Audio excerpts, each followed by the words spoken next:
Hello, friend.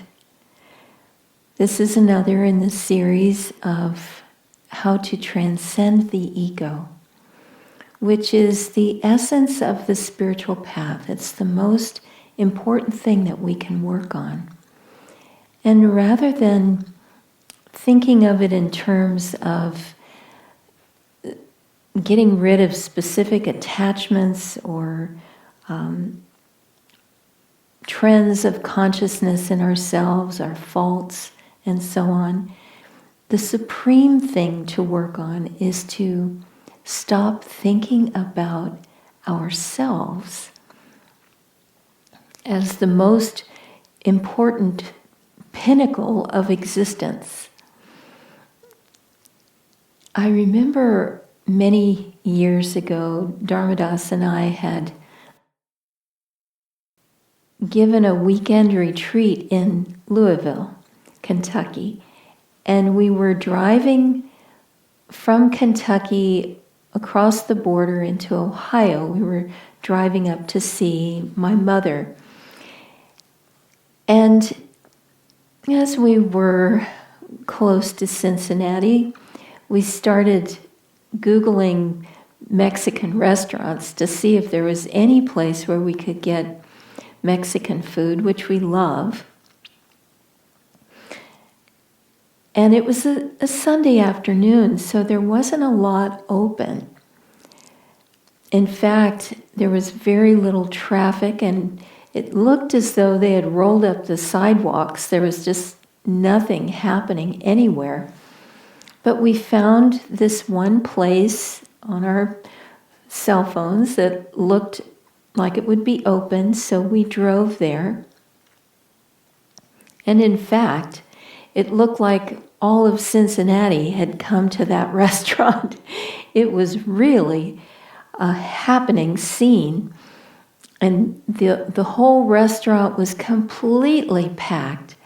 And they had set up these sort of plank tables, very funky, all outside the restaurant on the sidewalk and some in the parking lot. And it was a very, very full and joyful scene.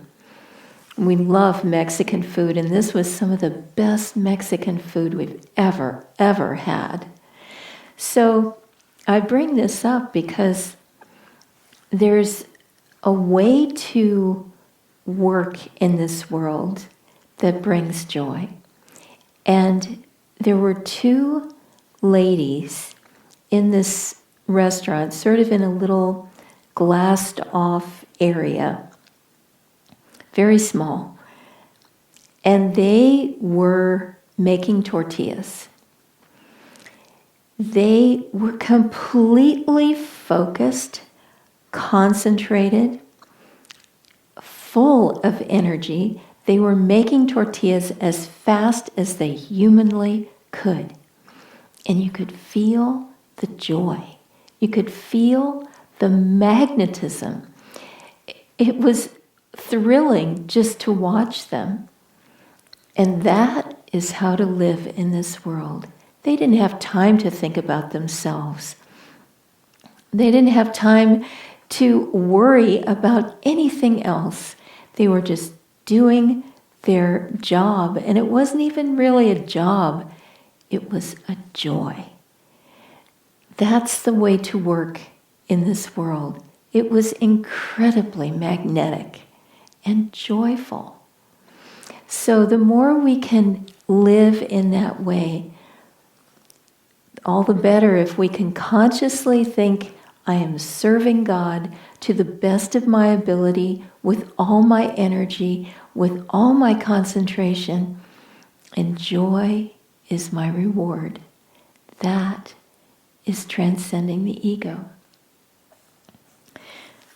So I will again read a little exercise that Swami Kriyananda offers us in his book, A Renunciate Order for the New Age, in the chapter Transcending the Ego.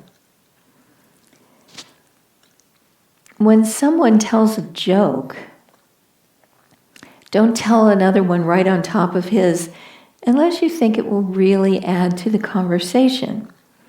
Don't speak, in other words, merely to be heard or out of a wish to top him.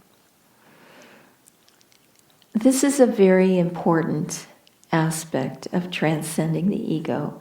Not pushing yourself forward, not insisting that you be heard or that you try to quash someone else's enthusiasm. How often it is when we are confronted with someone telling us a joke that we've already heard. And it is so easy to just undercut the person and say the punchline early before they get a chance to. Or even if we have allowed the person to tell us the whole joke and the punchline, to instead, oh yeah, I've heard that one before, that's funny. Rather just say, oh, that was great, that was good. Show your appreciation. Allow the person their moment.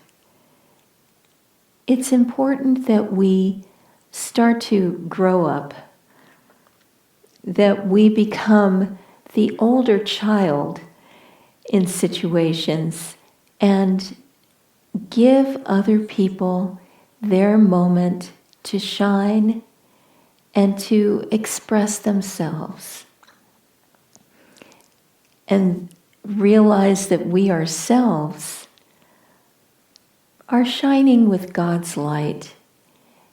And any expression that we offer into the world is through His guidance, trying to reflect His joy, His light, His bliss.